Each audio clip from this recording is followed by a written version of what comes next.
Hello, everyone, and welcome to the Public Service Leadership Lab, in which we feature mentorship conversations between a leadership luminary and a current federal leader, so they can work through real-life leadership issues and you can benefit from the lessons and insights shared. These conversations are part of Public Service Leadership Week, hosted by the Public Service Leadership Institute, during which we highlight the importance of developing effective government leaders and feature real leaders who are making an impact. My name is Kelly Shee, and I will serve as your moderator for today. I lead strategy for the Public Service Leadership Institute at the Partnership for Public Service, a nonpartisan nonprofit working to build a better government and a stronger democracy. Our institute is the premier source for public service leadership programs, policies, and perspectives, bringing nearly 2 decades of experience in federal leadership development to training nearly 10,000 leaders a year using the framework of our public service leadership model, the standard for effective government leadership. Each one of our mentorship conversations will focus on different aspects of the model. So today we are focusing on the becoming self-aware and engaging others competencies. So becoming self-aware encompasses self-reflection, authenticity, emotional intelligence, integrity, and continuous learning. Engaging others involves relationship building, empowering others, collaboration, conflict management, and the principles of diversity, equity, inclusion, and accessibility. I'm so excited to dig into these topics with these two amazing leaders. So first, I would like to welcome today's leadership luminary, Feli Sola-Carter, an executive coach and a strategic advisor to government executives, or SAGE member, here at the Partnership for Public Service. She also boasts decades of public service experience at the Social Security Administration, rising through the ranks to the Senior Executive Service, ultimately serving as the Deputy Chief Human Capital Officer. Hi, Feli, and thank you so much for your service. And next, I'd like to welcome our current federal leader, Christy Whitaker. She currently serves as a public affairs specialist at the Office of the Chief Communications Officer at the U.S. Patent and Trademark Office. She is also a recent alumna of our Foundations in Public Service Leadership program. Congratulations, Christy, on your completion of the program, and thank you so much for joining us today. Thank you, and good morning. Good morning. Okay, so Christy, I'm going to start with you and we'll dive right in. So in today's world, where our leaders are being faced with uniquely challenging scenarios, understanding your personal values and motivations is really essential. So what are some of the aspects of self-aware and becoming self-aware that you find the most challenging? Well, and that's a great question, Kelly. I think that for me personally, one of the things that I struggle with is negative self-talk. If I'm being honest, it's something that I've struggled with throughout, my career. Just in that, I think you second guess if you second guess your decisions. Some say that in a way it's being too self-aware, because you do sort of play all of the scenarios in your mind. After you make a decision, you think, well, gosh, should I have done it this way? Should I have done it that way? And, and you just really start to second guess yourself. And that's something that I struggle with a lot, because I do want to make sure that I'm making the right decision and making sure that all parties involved understand the decision, as well as making sure that I'm being aware of how they're feeling about the decision. So that's something that I'm always challenged with, is that negative self-talk, that second guessing myself. And I recognize that, that can certainly come across as not being as confident. Right. So that's something that I would love to hear from Feli about, on how to fix that. Give me all your insight, Feli, on how to stop the negative and the self-talk and the second guessing. Christy, that is such a common issue for so many of us. And when I was starting down my career path, I too faced those situations. Am I really ready for this? Can I do it? How am I going to handle it? I can't deal with failure. That would be a terrible thing. So I have some ways of thinking about it. First of all, depending on the situation, it helps to give yourself some bit of analysis. Say, well, what is the worst that can happen? What is the worst case scenario if my choice to apply for a particular position, to take a certain action, to issue a certain guidance, to go to a particular office, what is the worst case scenario? And what is my plan B? Because there's something about having a plan B that creates your own safety net, and it gives you the opportunity to, the worst that can happen is X, and this is how I can recover, right? And once I have that exit or survival strategy, now I have the strength, right? What happens when we fly on an airplane? The first thing they do is go through security measures, right? So we all know, should anything happen, we can be prepared. Fortunately, that rarely happens. And in a career, I think most of the time we move in the right way, but just sometimes we're a little bit fearful of doing that. So having that plan B option is something that I find would be very helpful. And to understand, what the circumstances are and how do I enroll others to help me achieve what I want to do. Well, Feli, let me ask you a follow-on question then. In terms of enrolling others, one of the things that I think I also I'm challenged with is that being that transparent to where you do show your cards and that you're second guessing yourself. So enrolling others, how do you get over the fear of sort of letting that guard down, showing your transparency when it comes to, I'm second guessing things. I mean, how do you get over that thought that, well, if I let them know I'm second guessing myself, how do I know that they're not going to think one way about me, or that they're not going to think I'm a confident leader? So a few thoughts on that. First of all, I strongly recommend that you have not just a mentor, but you have a network of mentors. Okay, because we come in different sizes and stripes and backgrounds, and mentorship takes many forms, and so it is often a source of confidence to be able to bounce something that you are really struggling with another party. You can look at it from a different perspective and say, have you thought about this? Is this X? What would happen, etc. So tapping into your network of mentors, for one thing. Secondly, to share with folks what your thinking is, and one way of approaching situations that I have found extremely helpful, especially when I'm introducing something that might not be popular, might be challenging, people might be concerned about how it's going to work. If you frame it as how might we? So how might we address this shortage of staffing? How might we address negative publicity on an issue? How might we implement this new charge when we realize that we don't have the ideal staffing or funding or whatever it might be? So that phrase, how might we, is something that should be part of your vocabulary, because that opens a completely different space. It's not you must or you will, because those are words that we use only when absolutely necessary. But what you want to create is an environment where you open the engagement and help others understand that they have choices in what you're presenting, and that there may be another way of doing this, but you're open to it. So I would include those words in there. And something else also is something this helped me often when I had to make critical changes, substantial changes in processes, staffing, whatever it was, is to say, might we give this a try? If it doesn't work, we can revert or we can adapt, we'll revisit. Okay? So we're not making a decision that is for life, but might we give this a shot? Can we try it?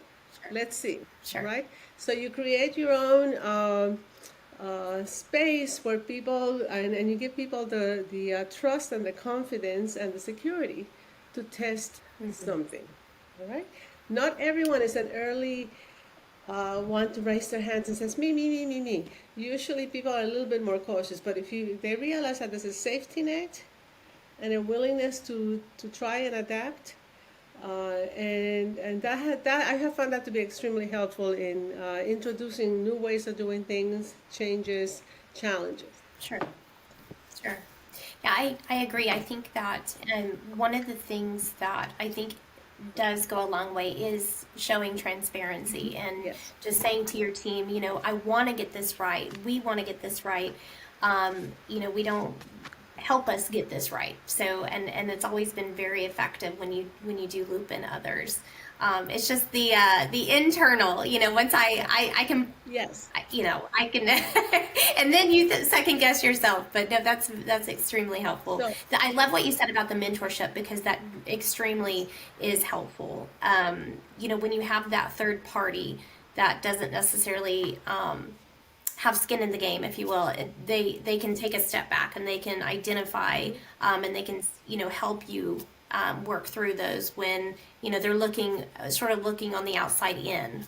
So I love that. building on your comments about sharing, it's sometimes I find it helps to just have an out loud conversation with yourself about it.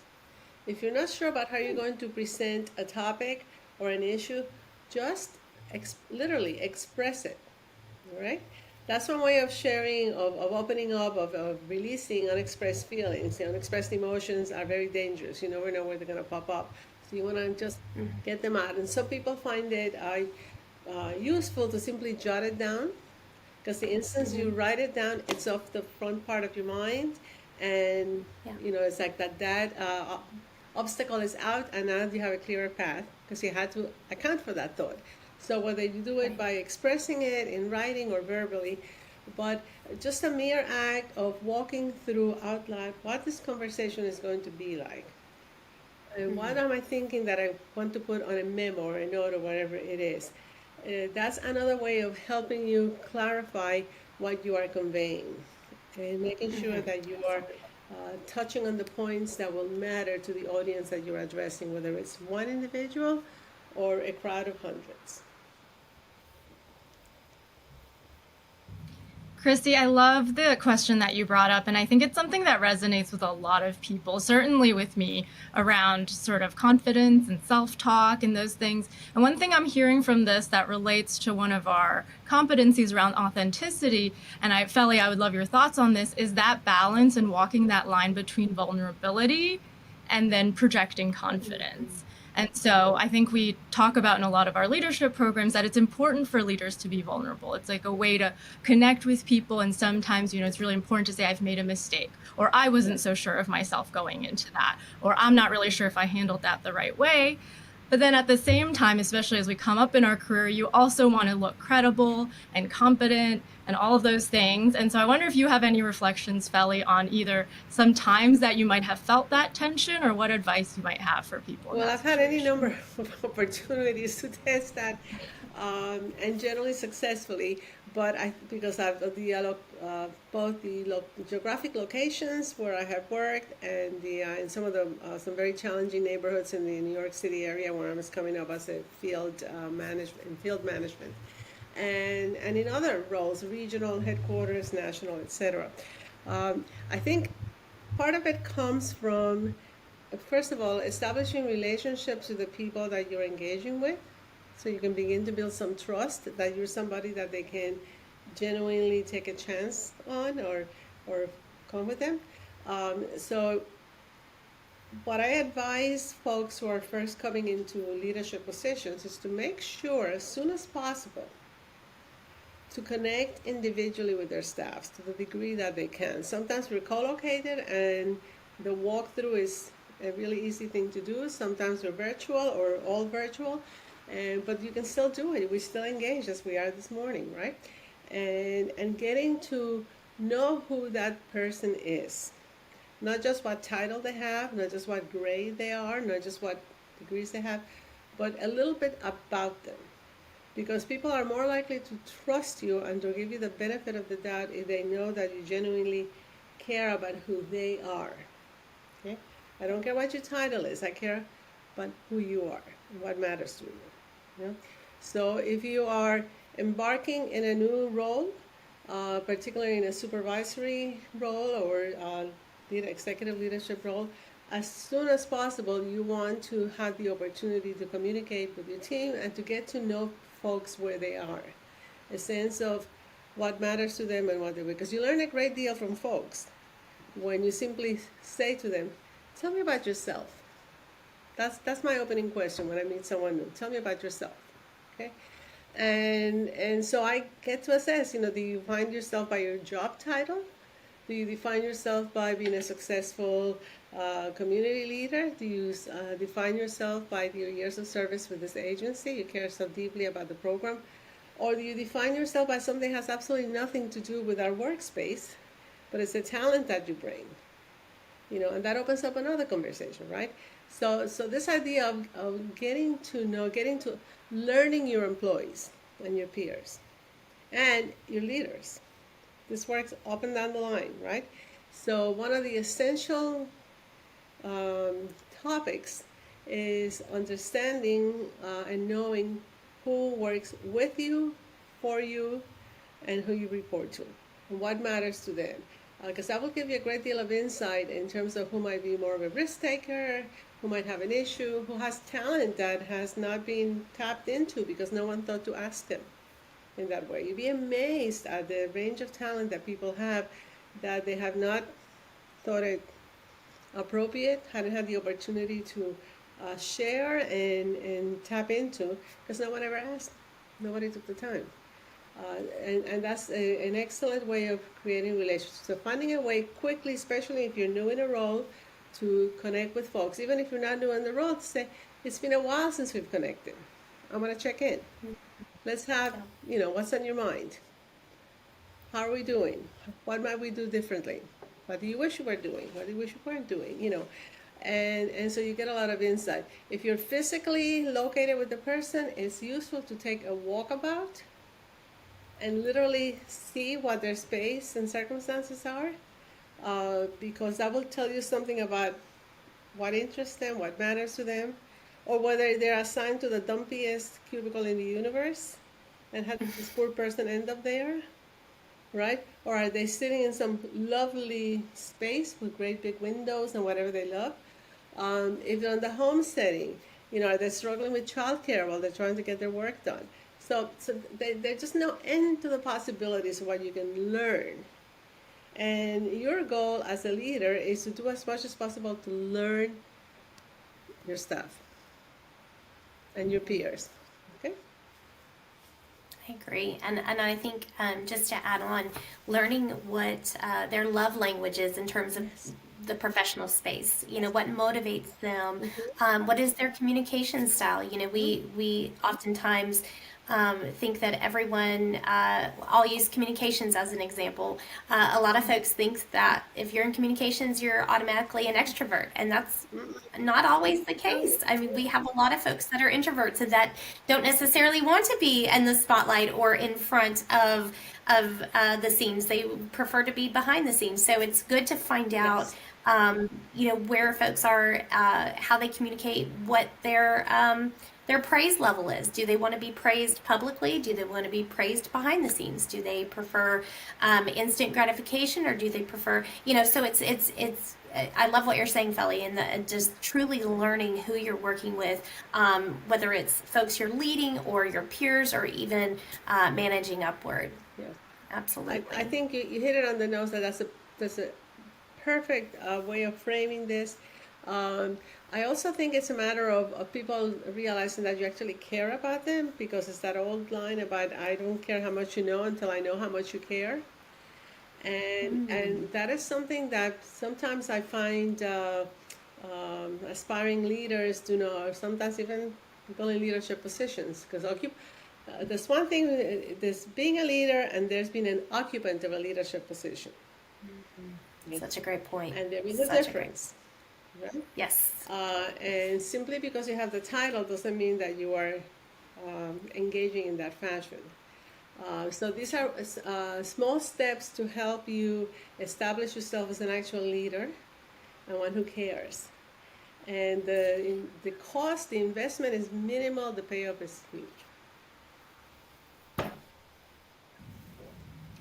We've really dived into both. I mean, self-awareness and engaging others are inextricably linked. So we've dived into both, but Feli, I have had the pleasure of hearing many of your stories over the years. And so I wanted to go back to one more around sort of the self-awareness, self-reflection theme. So I'd love to hear from you a formative leadership experience you've had around using self-reflection, or when self-reflection was involved for you to increase your effectiveness or learn something about leadership that you'd want to share with Christy and the rest of us. Yes, I was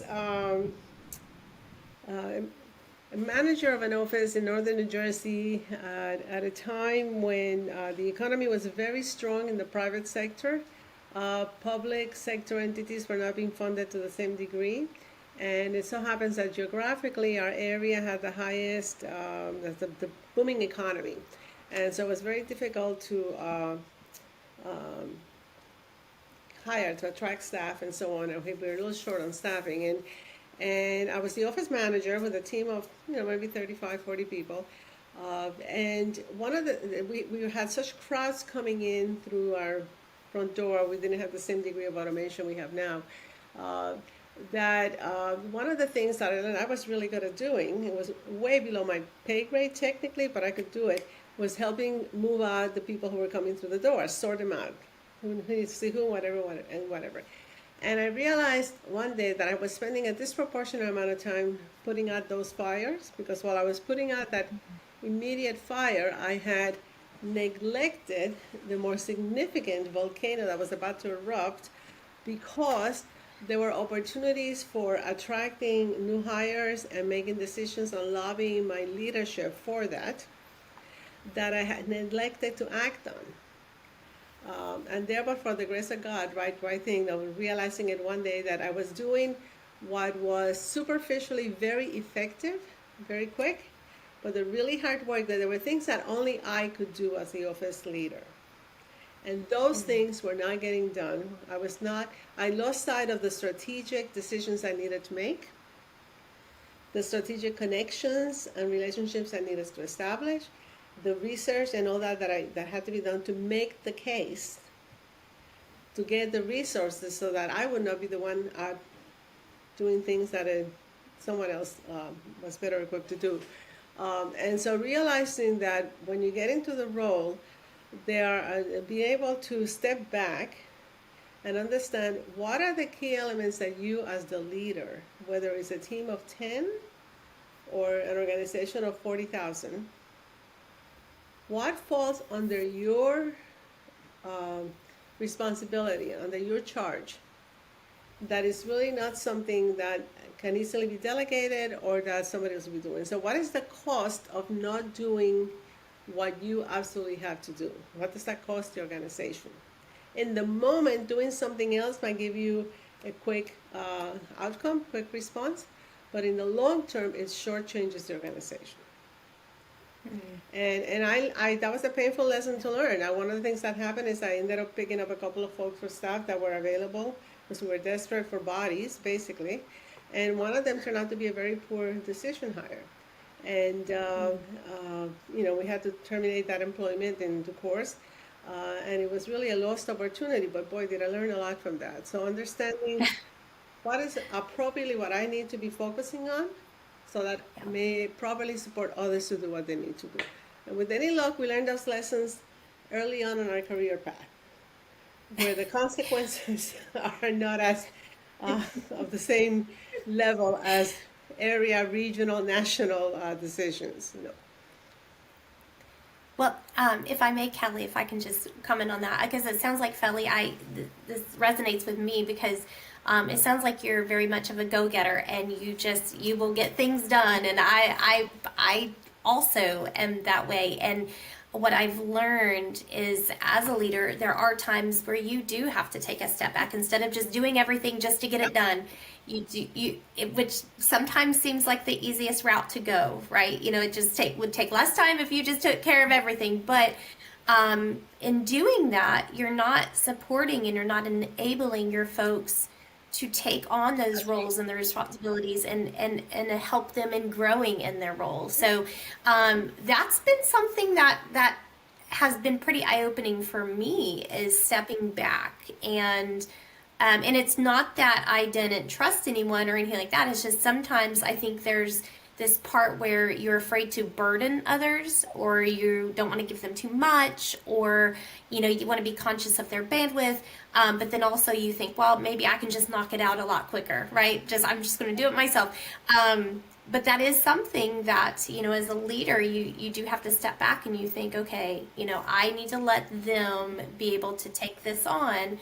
And then ultimately you're helping them grow. Yes. Because if they run into challenges, you can help them along the way. If they run in, obviously they're going to have some wins, and you can celebrate those with them. So, but that story really resonates with me. Yes, and building on your excellent observations, what I ended up doing for the next iteration in that location is that I had my the supervisors that reported to me, I put them in charge of scouting out high potential hires, figuring out the interviews, doing that whole process, etc. It was a developmental opportunity for them. They were going to be supervising these individuals. They had suffered the consequences of my poor earlier choices when I did things in a hurry. And we ended up, it was a real win-win. And the bottom line, at the end of the day, at the end of the week, the month, whatever, it was really a win-win strategy. And we all learned something from it. And the public we serve gained from it because we're running a much more efficient operation and could meet their needs in a much better way. So, yeah, thank you. I love that. I love that. So one of the joys, love learning more about what you did at Social Security, Feli, and one of the joys of working at the partnership is we get to see the breadth of what government does. And so, Christy, we'd love to learn a little bit more as we go into talking about engaging others about your role as a public affairs specialist. And so in thinking about, we'd love for you to explain just a little bit more of what that entails and what your job is.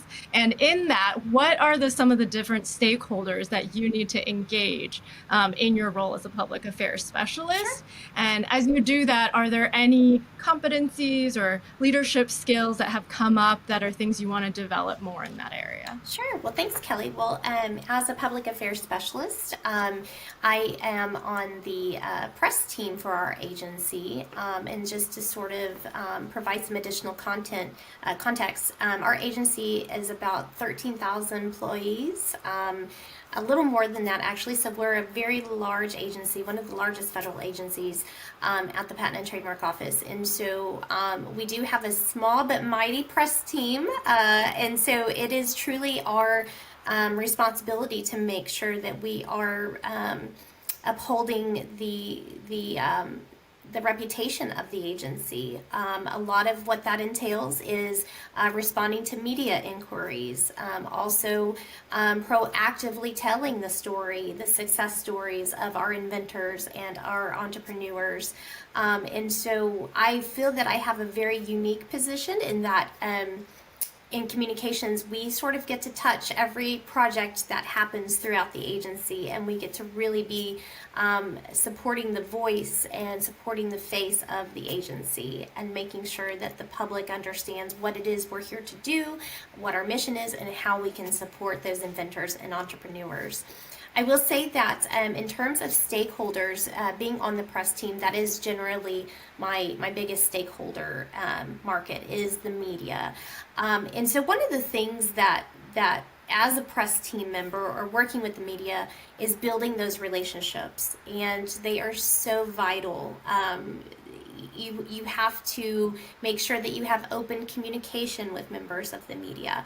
I've actually been on both sides. I've been in the media, and then I've also been on this side responding to the media. So luckily, I think that I have an advantage because I know the voice of both. And so it's making sure that you do have that open communication, making sure that you're trustworthy, making sure that you are a trustworthy source. In addition to making sure that the media knows that you hear them. We're talking a media It's not the days of just newspapers or TV. I mean, we expand that to bloggers, to podcasters, to influencers, anyone that has a platform, that has a voice. And so, and a lot of times the media, they just want answers, so they can do their jobs by sharing with the public. And so it's a lot of collaboration. It's a lot of, again, relationship building, and it's a lot of keeping them in the loop on what's happening. Clearly, because again, they want answers and they want to inform the general public about, in our case, patents and trademarks and things that are happening in our innovation world, in our innovation space. So it's really building those relationships, and I think that we've done a really good job. We have a very strong pool of media outlets that we work with, but we also have those folks that are new relationships that we're just going to continue to build.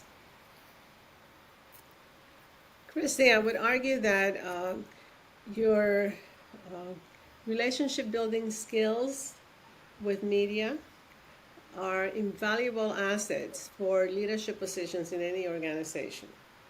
It's a highly transferable and essential skill, because at the end of the day, oftentimes when you find yourself in where do I go from here, what do I do, this is something I need, it's on the basis of relationships. And so that ability to understand what your peers in the media need, what to anticipate their questions, to think of how to address them, how to develop the issues, etc., that is so applicable to your role as a federal leader. I cannot underscore how critical that is, because you just never know when you're going to need to reach out to somebody in a different department, in a different part of the country, in a different role, whether you're dealing with career folks or political appointees or whoever it might be, whoever the stakeholders are. You want to establish those and get to know as many of those individuals up and down the line. I don't mean just the executive level, everything from the key staff, support staff, to the people who you greet down the hall, to the folks who are in charge of the garage, if you're lucky enough to get a parking spot in a federal space, wherever it might be. So that wherever you are, and you are communicating your interest in establishing relationships continuously. We're always on, and we always have you always have the opportunity to say good morning to someone you meet in an elevator, to somebody you greet on a virtual call. To say, hope your day is going well. It was such a pleasure to connect with you today. You do such a fine job of keeping our place looking so sparkling clean and so nice. Whatever it might be, people will always, always remember how you treated them, how you made them feel. Absolutely. Absolutely. And that is such an important point, Feli, is that internal customers. As I mentioned, our agency has over 13,000 employees. And so you can imagine that, being in communications, just about everything comes through our office. Our communications office manages the external website. We manage all internal communications. And so, as I mentioned, I feel that we are in a unique position in that we get to be a part of so much. We pretty much have our hands touch just about everything that all of our business units do, whether it's on the patent side, on the trademark side, just because communications, right? And so, making sure that you are building those relationships and maintaining those relationships with internal customers is just as important. Yes. Just as important. Yes. Absolutely. One of the elements of communication that sometimes people find challenging is how to let somebody know that they may need to change course a bit, or bring to their attention some lapse or something that perhaps they're not aware should be done a little bit differently. And I think of that as having spinach in your teeth.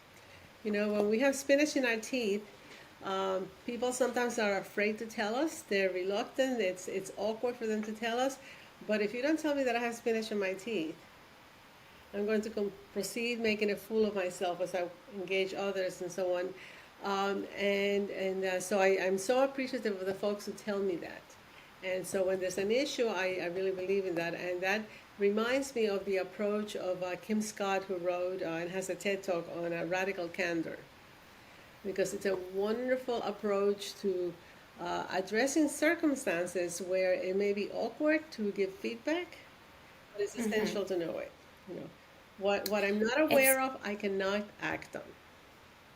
it's true. So, Well, and I think a part of that is having a part of being a leader is accepting that you will have difficult conversations at some point during your leadership. And like you're saying, Feli, it's you know, you just have to sometimes have those very candid conversations. And this goes back to self-awareness, Kelly, I think, in that and what we were talking about, and knowing who your audience is, who you're having that conversation with, and what their communication style is. You know, I recognize that there are some folks that prefer sort of the fluff before, right? You know, it's the hi, how are you? Great, how's your day? But then there are some folks that would just, they're ready to get to the point. And so, being sort of a chameleon and being able to change your personality, not necessarily change your personality, but to change your communication style based on what they need is so important. And that goes back to what you're saying, Feli, is when you have those difficult conversations, is identifying how they want to receive that information. And if you've had those conversations with them, like you said before, getting to know them, you're going to know how they want to receive that information. that's right. So, And sometimes one of the challenges is that people don't, who are moving to the jobs, they're transitioning as part of a new administration, whatever the case may be, are not self-aware or as conscious that they need to let you know as their executive officer, your deputy, your team, your reporting leaders, your peers, whatever, what your preferences are. So over the years, having served, gone through a number of internal and external transitions and so on, I got into the habit of greeting my new bosses with kind of a standard message that was along the lines of, my full name is Felicita Sola-Carter. Nobody can pronounce that, it's too long, but everybody knows me as Feli, and I'll take any variation on that. My title, I have this long title, because sometimes I had a long title. I said, but what I'm really here to do is to help you. Okay? And in order to help you, I need to know what your preferences are. As to when we book meetings, briefing documents, etc. Because I've worked for folks who liked everything from a 3-ring binder full of background and policy and statutes and so on, to if you can put it down on a page and a half, or maybe preferably 1 page, you haven't really given me the nod, So the whole spectrum.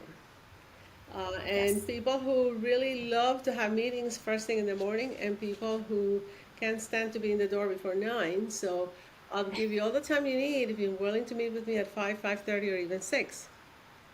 I work with all sorts of styles, but the key piece is to understand that, be proactive in asking.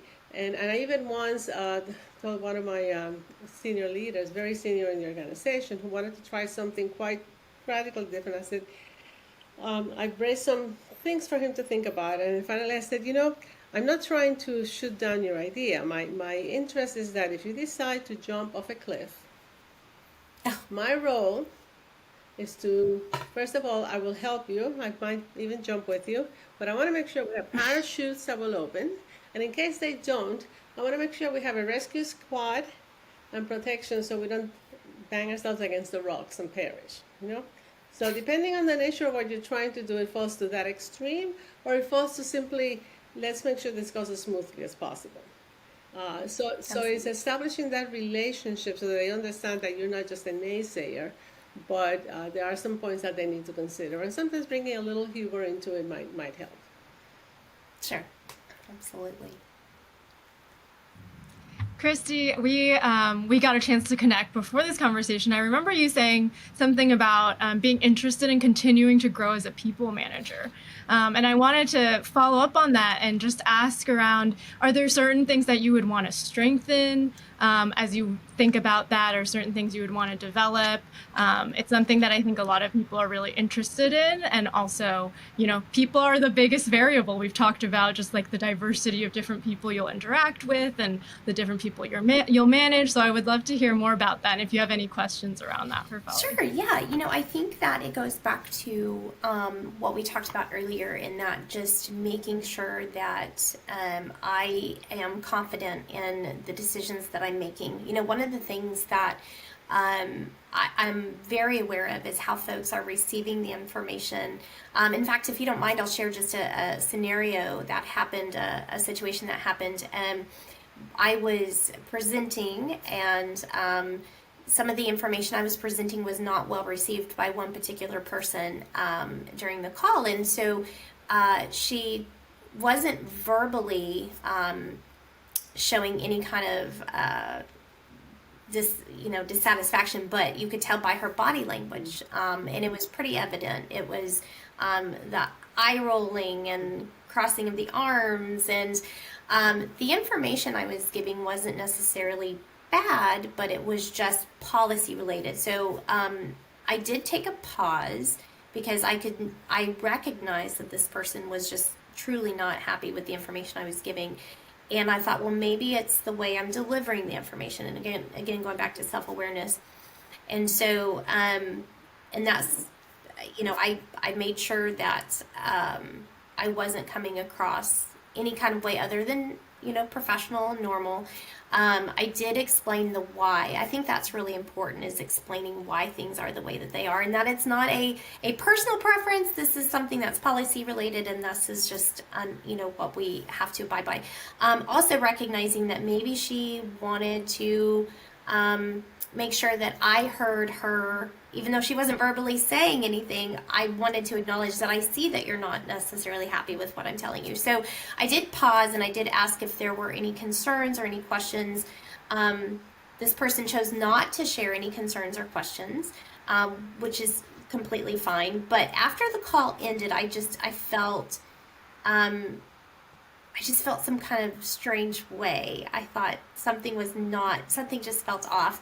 There were 6 other folks on the call, so I did message someone, and I did a check on myself. I said, I need an awareness check. Can you let me know, is there anything that I was saying or doing that was not coming across? The person reassured me that it wasn't me, that this was something that this person was, I guess there had been a history there. All of that to say is, I think for me, I would love to get to the point to where I'm not, this is not going to come out correctly, but I think I was very bothered and second guessing myself, in that I felt really bad that she felt a certain way. So I want to get to a point to where that doesn't affect me. I truly felt really bad. I wanted to just apologize, and then I thought, well, what would I be apologizing for?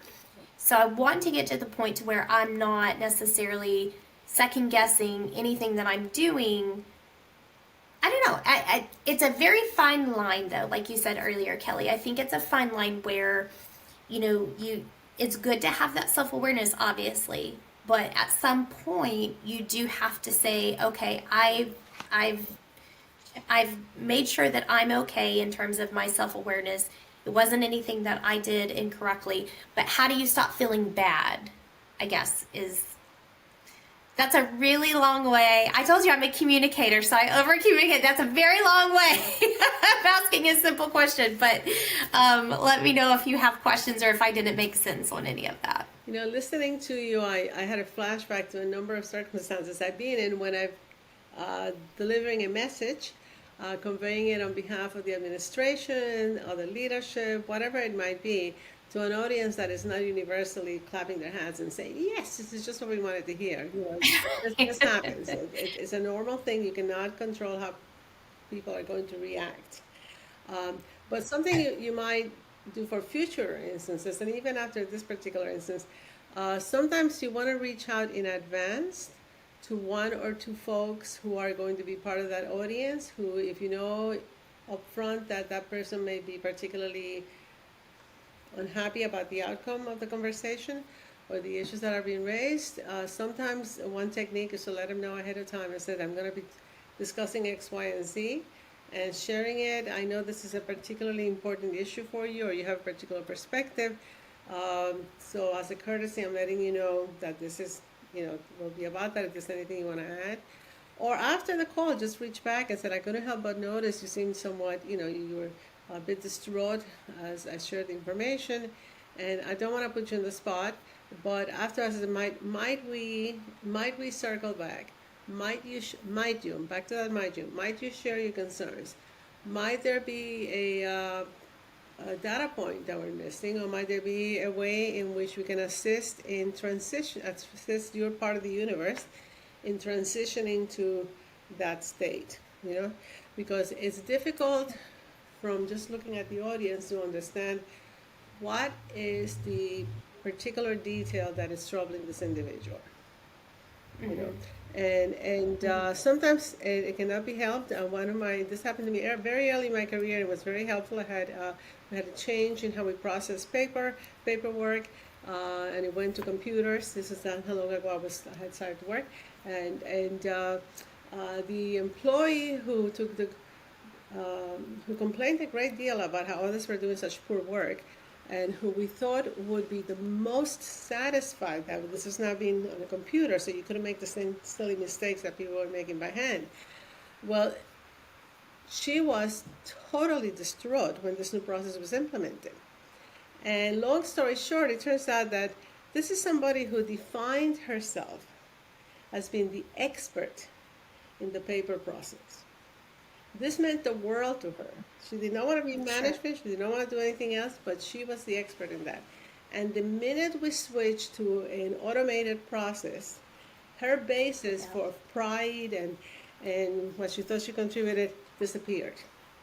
And all of a sudden, people were not lining up at her desk to ask her technical questions because there were other options and other things, And sometimes we're fortunate to have experiences like that early on along the path, because it was a powerful lesson in how implementing a change in processes, in policies, whatever it might be, the unanticipated reactions that folks may have, and how to prepare, how to anticipate that, and how to prepare for that in the future. She defined herself by that process, and that pulled the rug out from under her. And she was taking it very personal. Yes, I mean, this was very important to her. Yes. So as human beings, we react in ways that are not always anticipated by others, because we have developed connections and value systems and emotional reactions to elements in our workplace that are disrupted by some outside event or circumstance, or something that local management is initiating. So just being alert to that, aware to that. Again, the learning your staff piece really comes in handy, and being able to anticipate or provide an opportunity for people to play with the new system before it goes live or whatever the change is. Sure. Well, and I think it's just, for me, it's, getting to the point to where you get to where you're okay with the way that, because at some point I think that once you've done your awareness check, and the information I was communicating wasn't necessarily change, it was a policy that's been in place for a long time. And so I think it's just, but it is making sure that she's understanding the policy. I think that, just saying, I recognize that you're not happy with the policy, but, explaining that these are things that unfortunately we cannot change, but this is how we can adapt, but I think I think it'll come. I think it's just going back to, that second guessing. And I am definitely someone who feels with their heart. And so you do feel, I'm a bleeding heart. And so that is also a learning. You can be a very strong leader, but also have a bleeding heart, but knowing the difference. And so that's something that I'm constantly working on. Yes. Well, I think it's essential as a leader that you have a heart. That's a great point. That's a great point. That really is the point. So think of it in that fashion, not necessarily a bleeding heart, but that you have a heart. Yeah. So. That's great. Kudos. Just cut the That bleeding is part a out. great, yeah. That is a great place for us to come to, I think. Unfortunately, we are nearing the end of our conversation. But Christy, we can just tell from this hour just how dedicated you are to your role, to the people, the level of self-awareness and reflection that you already bring just through this conversation. One thing I was going to add just in the last bit of what we were talking about, one thing I heard from a leader a while ago that's always stuck with me is just her saying that, you know, how I live with all of these decisions that I've made, these huge ones, are to say to myself that I did the best that I could at the time with the information that I had. And I've adjusted that for myself often to be like, I did the best I could with the skills and the level of development that I had at that time too, with these different circumstances. So I found that to be really helpful. And I wanted to just, in this final minute, turn it back to each of you for a lightning round of Christy first, any major takeaway or something you're going to take away from today, and then turn it over to Feli for any final words of wisdom. Well, absolutely. Christy? Well, I do want to say first, thank you to Feli for your time. And I'm definitely going to connect with you. I've really enjoyed our conversation. And one thing I can tell by Feli is that it's a testament to how you've gotten to where you are because of your leadership and the way that you do care about people, because that just, I can tell that. And so I appreciate the service that you've had over the last several years in public service, because it truly is a labor of love, I think, when we're working as public servants. And so certainly appreciate your service. The takeaway, definitely, I go back to what Feli said about mentorship. I think that is truly key. And I think that that's something I need to really lean upon. You know, I think that it goes back to having a good mentor and having someone that you trust and someone that is unbiased and can give you those unbiased opinions. That is something that I struggle with, is, again, just don't want to come across as I'm not able to handle things on my own. I want to be confident, a confident leader. But, you know, it's okay to ask for help, and it's okay. And mentors are fantastic. They truly are. So that is what has really stuck with me. And I just also want to add, Kelly, that I have truly enjoyed the Foundations and Partnership Leadership course that I've taken over the last 6 months. I've learned so much, and there's so much of it that I use in my daily life and that I've shared with others as well. Probably the biggest takeaway from the course, well, there have been so many, but one of the things that I probably say it every single day to someone else who's interested in being a leader is you can lead where you are. You don't have to wait for that grade. You don't have to lead where you are. Find something in your daily work that you're passionate about and take the initiative. Just lead where you are. So, but again, I appreciate the conversation today. Well, thank you, Christy, for your very kind words. I was sitting here thinking that if I was still in the federal service, I'd be doing my best to see how we could recruit you to whatever team I was on.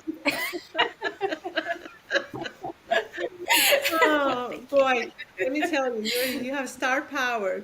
Do not undersell yourself at all. And I mean, your trajectory is proof of what you have accomplished and the potential that you have to accomplish so much more. You know, so do not fear the possibilities of moving forward. My last closing bit of advice is for folks to get in the habit of saying thanks. And I'm a strong believer in Doug Conan's approach that a simple handwritten note to somebody means the world, especially since it's so rarely used these days. And invest in your own little inexpensive box of stationery with your name on it, and drop a thank you note to someone, because they rarely get them, and it's such a concrete way of displaying that you really appreciate the particular item or activity or help and so on, and wish them well. A great way to be remembered and to continue those relationships. So best of success to you. I'm excited that you are one of our aspiring leaders. Thank you. Thank you. Well, in that vein, a very big thank you to both of you for joining us today, for your wisdom, for your candor. I think this will be such a helpful conversation to so many people.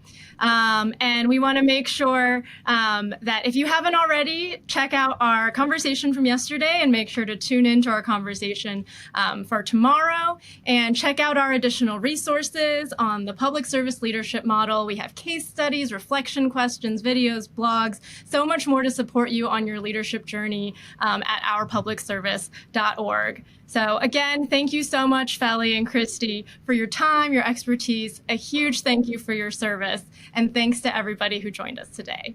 Bye now.